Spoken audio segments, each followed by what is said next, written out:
There are no subtractions and divisions in our mind. There is only addition and multiplication. I will just remove negative thoughts and I will have positive thoughts. All the best, it's not going to work. It's just that you need to pay little attention as to how it functions. You will see there is a distinction between what is you and what you have gathered.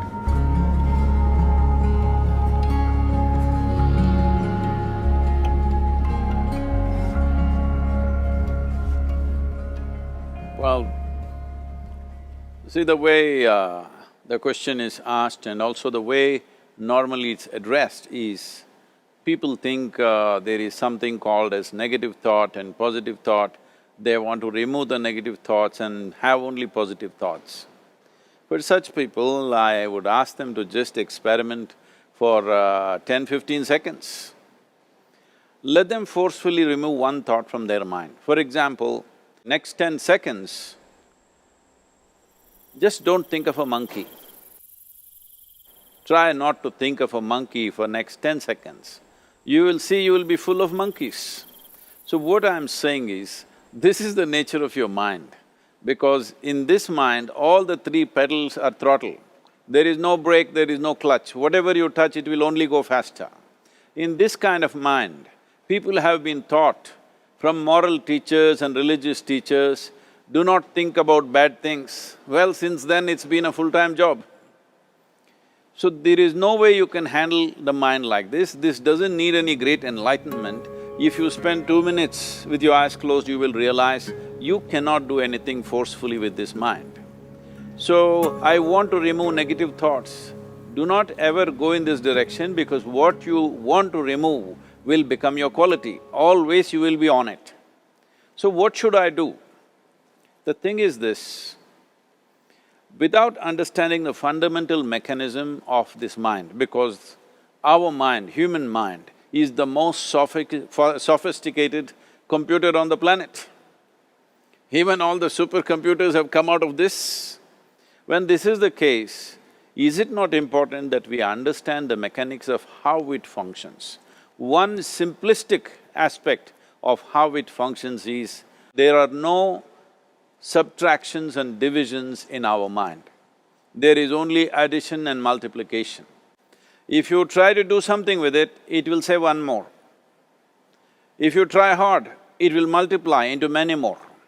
In this mind, you don't try to identify what is positive, what is negative and try to remove it. First of all, one needs to understand, this mind of yours, this body of yours is supposed to serve you. The life that you are is important.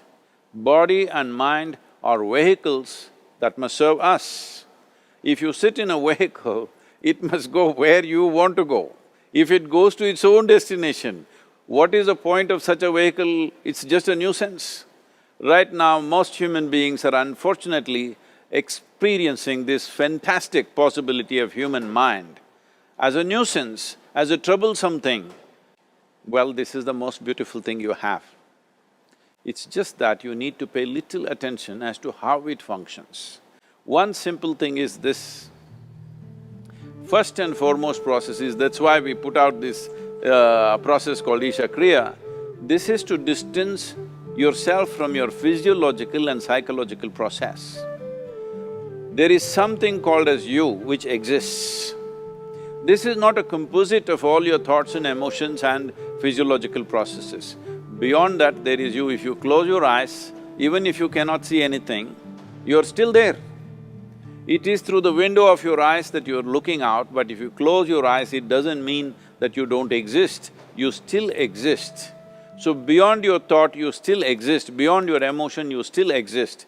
So that you, the life that you are, this has to come into your experience. Why is it that you're not allowing that to come into your experience, which is the most significant aspect of who you are? Who you are right now, the most significant aspect is, you and me are alive right now, this is it. What I'm thinking, what you're thinking is not the important thing. We are alive right now, that is the important thing. So, it is important that you focus on this fundamental sense of aliveness within you, and then you will see there is a natural distance between you and your thought process. Once there is a distance between your psychological process and your physiological process, this is the end of suffering. Because there are only two kinds of suffering that human beings go through, physical suffering and mental suffering. Once you create a little space between you and your mind, between you and your body, this is the end of suffering.